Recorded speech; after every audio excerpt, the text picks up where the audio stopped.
الله يعطيكم الصحة والعافية. الحين إن شاء الله بسوي حبيب الشعب، حلو برد الساندويتش إن شاء الله بإذن الله.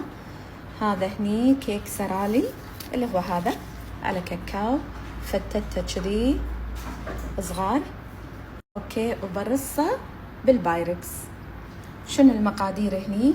كريمة طبعا مو كلها، نص، وجيمر نسلة، جبن فيلادلفيا، وحليب نسلة الصغير، اوكي، واثنين دريمون، وغير البرد.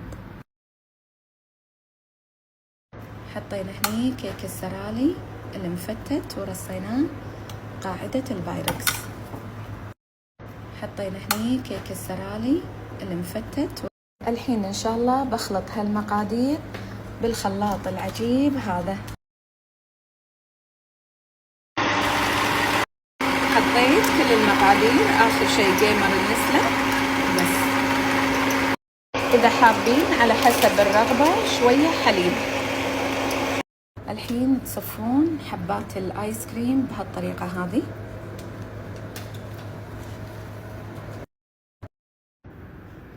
إن شاء الله الخلطة البيضة جهزت، تبارك الرحمن.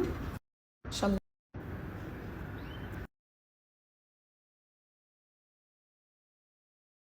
بعد ما الطبقة البيضة تصك راح أصب فوقها هذه الخلطة. شنو سويت هني؟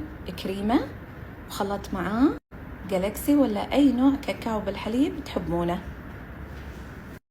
حطيت الحلو شوية بالفريزر لحد ما صك.